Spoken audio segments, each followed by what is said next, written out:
بالله من الشيطان الرجيم بسم الله الرحمن الرحيم ولئن أتيت الذين أوتوا الكتاب بكل آية ما تبعوا قبلتك وما أنت بتابع قبلتهم وما بعضهم بتابع قبلة بعض ولئن اتبعت أهواءهم من بعد ما جاءك من العلم إنك إذا لمن الظالمين وَلَئِنْ أَتَيْتَ الَّذِينَ أُوتُوا الْكِتَابَ جن لوگوں کو کتاب دی گئی ہے اگر آپ ان کے پاس لے کر آئیں بِكُلِّ آیَةٍ تمام دلائل کو آپ لے کر آئیں مَا تَبِعُوا قِبْلَتَكَ پھر بھی یہ لوگ آپ کے قبلے کی اتباع نہیں کریں گے وَمَا أَنْتَ بِتَابِعٍ قِبْلَتَهُمْ اے پیغمبر آپ بھی ان کے قبلے کی اتباع کرنے والے نہ ہو جائیے وَمَا بَعْضُهُمْ بِتَابِعٍ قِبْلَةَ بَعْضٍ یہ یہود و نصارہ بھی ایک دوسرے کے قبلے کی اتباع نہیں کرتے وَلَئِنِ اتَّبَعْتَ أَهْوَاءَهُمْ مِنْ بَعْدِ مَا جَاءَكَ مِنَ الْعِلْمِ اگر آپ ان یہود و نصارہ کے خواہشات کی اتباع کریں گے آپ کے پاس وحی اور علم کے آ جانے کے بعد اِنَّكَ إِذًا لَمِنَ الظَّالِمِينَ تو آپ ظالموں میں سے شمار ہو جاؤ گے یہود و نصارہ ان کو کتاب دی گئی اگر آپ ان کے پاس تمہارے قبلے کو منوانے کے لیے دلائل بھی اگر آپ لے کر آئیں گے تمام دلائل لے کر آئیں گے تب بھی یہود و نصارہ آپ کے قبلے کی اتباع نہیں کریں گے اور آپ بھی اے محمد صلی اللہ علیہ وسلم آپ بھی ان کے قبلے کی اتباع نہ کیجیے اور یہود و نصارہ آپس میں ایک دوسرے کے قبلے کے اپوزٹ اور ایک دوسرے کے قبلے کو مانتے نہیں ہیں اگر آپ کے پاس وحی آ جانے کے بعد علم آ جانے کے بعد اگر آپ ان یہود و نصارہ کے خواہشات کی اتباع کرو گے ان کی باتوں میں آ جاؤ گے تو پھر کیا ہو جائے گا اِنَّكَ إِذًا لَمِنَ الظَّالِمِينَ اگر آپ ان کے خواہشات کی اتباع کر لو گے تو آپ ظالموں میں سے شمار ہو جاؤ گے یہود و نصارہ پہلی بات تو یہود و نصارہ اگر ان کے پاس حضور صلی اللہ علیہ وسلم اپنے قبلے کو ثابت کرنے کے لیے ڈھیر قسم کی دلائل لا کر ان کو بتا دیں تب بھی لوگ نہیں مانیں گے دوسری بات اللہ تعالیٰ حضور سے ارشاد فرماتے ہیں کہ تمہیں بھی ان کے قبلے کی اتباع نہ کرو اب بس کتنے دن کرنا تھا آپ کر لیے اب نہیں کرنا ہو تیسری بات آپس میں یہود و نصارہ بھی ایک دوسرے کے قبلے کو نہیں مانتے چوتھی بات آپ کے پاس وحی آتی ہے آپ کے پاس علم ہے اگر آپ وحی اور علم کے باوجود بھی ان یہود و نصارہ کی باتوں میں اگر آپ پڑ جاؤ گے ان کی اتباع کر لو گے ان کے خواہشات کی تو پھر آپ ظالموں میں سے ہو جاؤ گے اللہ پیغمبر سے ارشاد فرماتا ہے یہود کا قبلہ کون سا تھا یہود کا قبلہ تھا بیت المقدس مسجد اقصی نصارہ کا قبلہ کون سا تھا نصارہ کا قبلہ تھا بیت اللحم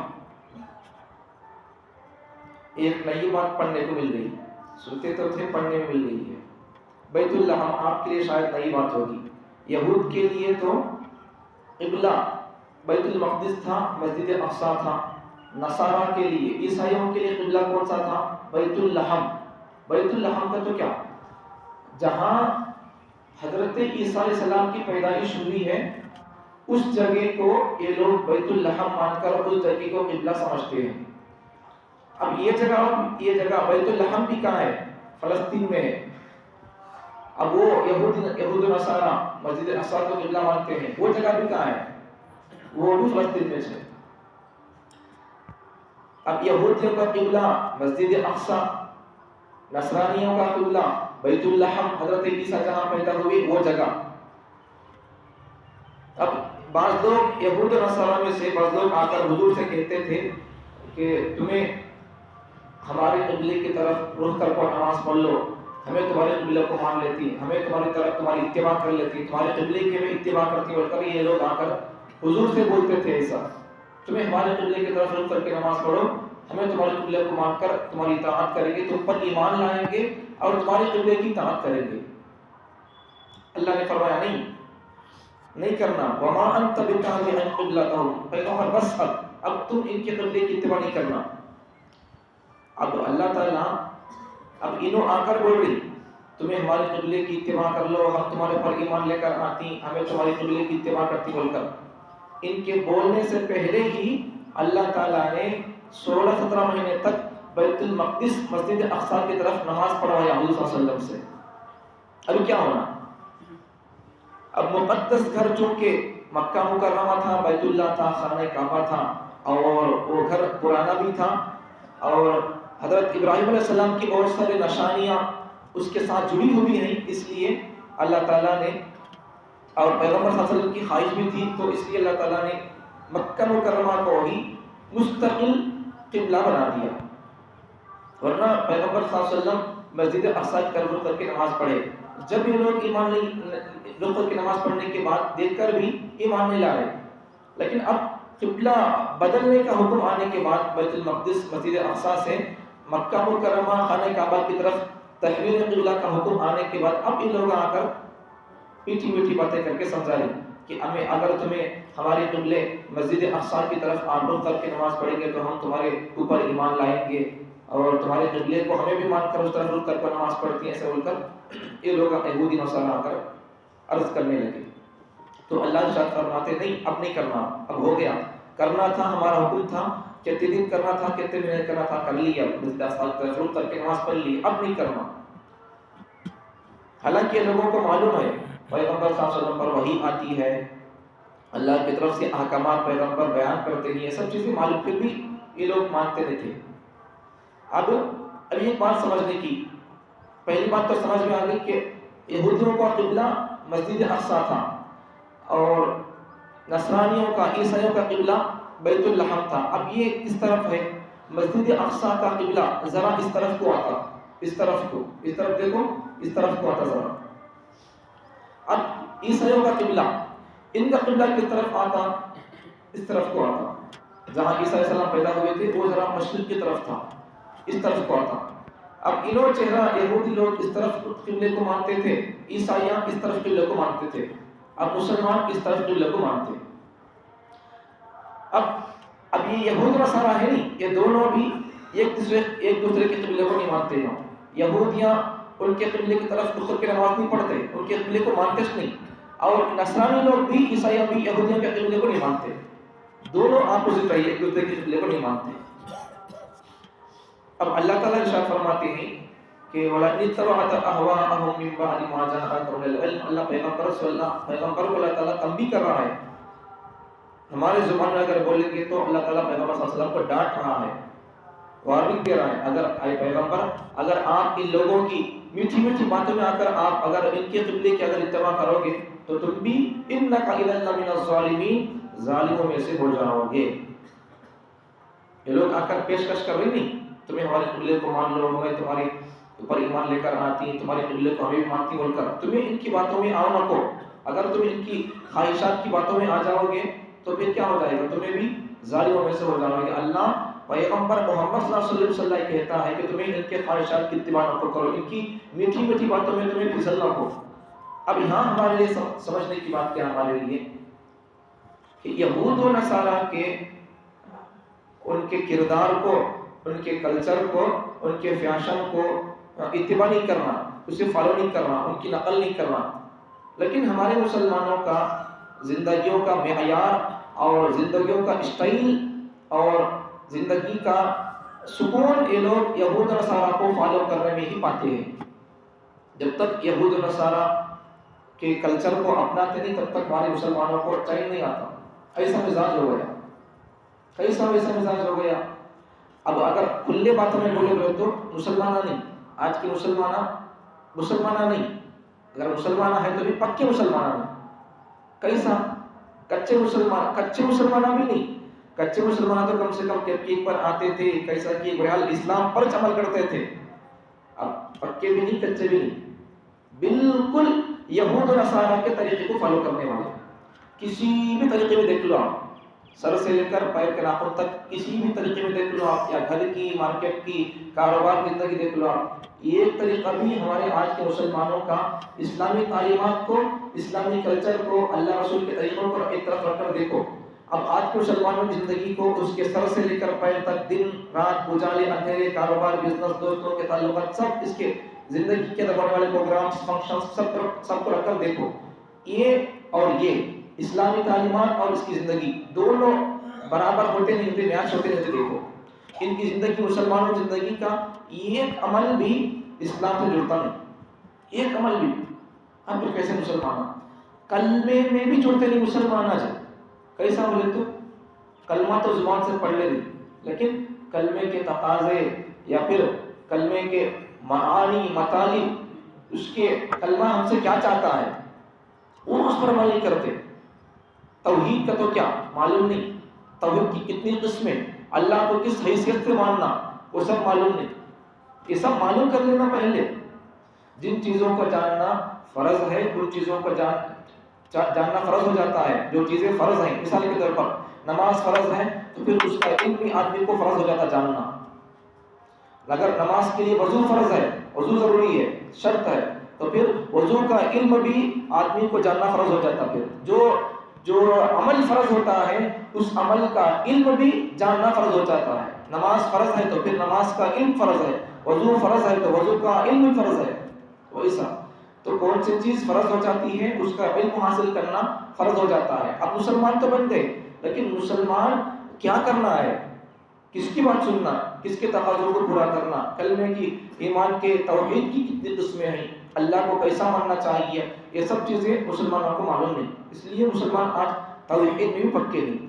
نہ نظر آنے والے اعمال، نظر آنے والی چیزیں، شادی وغیرہ ہو، دوسری چیزیں ہو، یا اس میں پکے ہیں، سنت کے مطابق ہے، شریعت کے مطابق ہے.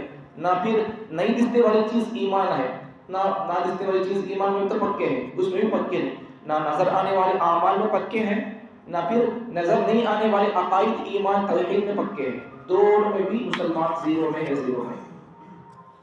تو مطلب کیا، خلاصہ کیا، نتیجہ کیا، کہ آج کے مسلمانوں کو راحت اور چین سکون اس وقت تک نہیں ہوتا جب تک کہ یہ لوگ حضور صلی اللہ علیہ وسلم کے دل کو، یہود و نصارہ کے کلچر کو فالو کر کے حضور کے دل کو تکلیف نہیں پہنچاتے، تب تک ان کو نیند نہیں آتی. یہ حال ہے مسلمانوں کا آج. پھر کئی کے مسلمان حضور کا نام لے کر، نبی، رسول اللہ، عاشق رسول، وہ ہم مسلمان ہیں. کون سے مسلمان ہیں؟ یہ کام بھی سنت طریقے کا نہیں ہوتا. ابھی کئی کے مسلمان دنیا والوں کی نگاہ میں تو مسلمان رہیں گے، مسلمانوں کی نگاہ میں مسلمان رہیں گے، لیکن جب ان کی موت آئے گی، موت کے بعد قبر کھودیں گے تب پتہ چلے گا ان کی قبریں، ان کی زندگیاں، ان کی قبروں کے اندر کون سے اژدہے، کون سے سانپ بچھو آ کر ہے، جب معلوم ہو جاتا. بہت سے لوگ مسلمان بن کر پیدا ہو، میں ہمیشہ بولتا رہتا نہیں، مسلمان بن کر پیدا ہونا کمال کی بات نہیں. کیا کمال کی بات ہے؟ کتنے لوگ مسلمان بن کر پیدا نہیں ہوئے. مسلمان بن کر پیدا ہونا کمال کی بات نہیں، مسلمان بن کر جینا بھی کمال کی بات نہیں، مسلمان بن کر مرنا کمال کی بات ہے. اب مدنی مسلمان بن کر مرتا کب؟ جب زندگی بھر اسلام کو فالو کرتا تھا، نبی کی اطاعت کرتا تھا، نبی کے طریقے کو پسند کرتا تھا، اس پر چلتا تھا، تو تب اس کی موت بھی اس پر چل جاتی. اب ایک آدمی دن بھر روزہ رکھتا، رات بھر نماز پڑھتا رہتا ہے، تو اس کی موت کب بھی آن دے، چاہے دن کو آن دے، رات میں آن دے. دن کو مگر موت آن دے تو روزے کی حالت میں مرتا، رات کو اگر موت آ گئی تو رات بھر نماز پڑھتا رہتا ہے، تو پھر اس کی موت آئی تو کس میں آتی؟ نماز کی حالت میں آتی. اب ایسا دو بھی نہیں، دن بھر اعمال بھی نہیں، دن بھر اللہ تعالیٰ نماز پڑھو بول کر ایسا نہیں رکھا، پورے 24 گھنٹے میں اللہ 5 نماز رکھا ہے اس کو. اب وہ 5 نمازوں کے واسطے بھی تڑپ جاتے ہیں. اللہ کا حق کیا؟ عبادت کا. اللہ کا حق کیا؟ عبادت کا. اگر اللہ تعالیٰ بیوی بچے کے یہاں بھی رکھو، نماز پڑھ لیتے، مسجد میں بول کر بولتے تو وہ اللہ کا حق تھا، ویسا کرنا ضروری. لیکن اللہ تعالیٰ کو معلوم تھا ہمارے تقاضے، ضرورت کیا ہے بول کر اللہ تعالیٰ اس کا سے کیا کر دیا، بس میرے واسطے جب میں بلاؤں تمہارے کو تو تمہیں کیا کرو، میرے واسطے 10-15 منٹ قربان کر کے آ جاؤ، اور اس کے بعد نماز سے فارغ ہونے کے بعد تم اپنے اپنے کام کاج میں لگ جاؤ. اللہ ایسا بول دیے. لیکن حق تو کیا تھا اللہ کی محبت کا، اللہ کی محبت کا، اللہ کے احسان کا حق تو کیا تھا کہ اللہ 24 گھنٹے اگر عبادت کرو بولتے تب بھی اللہ کی بات کرتے رہنا، یہ ہمارے لیے کوئی ظلم نہیں، ظلم کی سر کی بات نہیں، وہ حق ہے، اصل بات ہے 600. لیکن پھر بھی اللہ تعالیٰ ہمارے تقاضوں کو سامنے رکھ کر اللہ تعالیٰ ہم کو ڈھیل دے رہا ہے. 10-15 منٹ میرے وقت قربان کر کے آگے پھر اس کے بعد اپنے کام میں لگ جاؤ، اللہ یہ دے رہا ہے، یہ اللہ تعالیٰ ہم کو چانس دے رہا ہے، ڈھیل دے رہا ہے. پھر بھی ہم مسلمان یہ 10 منٹ اذان پر قربان کرنے تیار نہیں. آپ کتنا کما لیے، کتنا کما لیے مسلمان؟ زیرو سے کما لیے تو بھی کہاں کی خرچ کر ڈالتے. صحیح جگہ جہاں خرچ کرنا وہاں خرچ نہیں کرتے. خواہشات پر، بڈے پر، اس پر اس پر، کرنے کے کاموں پر، نہیں کرنے کے کاموں پر. کرنے کے جگہ لگاتے تھے مسلمان، اس لیے نہیں کرنے کی جگہ لگ جاتے رہتے پیسے. تو جس کا پیسہ حلال ہوتا ہے وہ پیسہ حلال جگہ لگتا ہے. جس کا پیسہ حرام سے آتا ہے یا حرام سے وہ آدمی کماتا ہے تو پھر اس کا پیسہ حرام جگہ لگتا ہو. حلال جگہ اور لگانا بھی چاہے تب بھی لگتا ہو. اگر کوئی آدمی حرام پیسے کو، سود کے پیسوں کو حرام طریقے سے کمایا ہے، دھوکہ دے کر، جھوٹ بول کر کمایا ہے، اگر وہ آدمی اچھے جگہ لگا کر ثواب کی نیت کرتا ہے تو اس سے آدمی کافر ہو جاتا ہے. سمجھ میں آیا بات؟ سمجھ میں آئی؟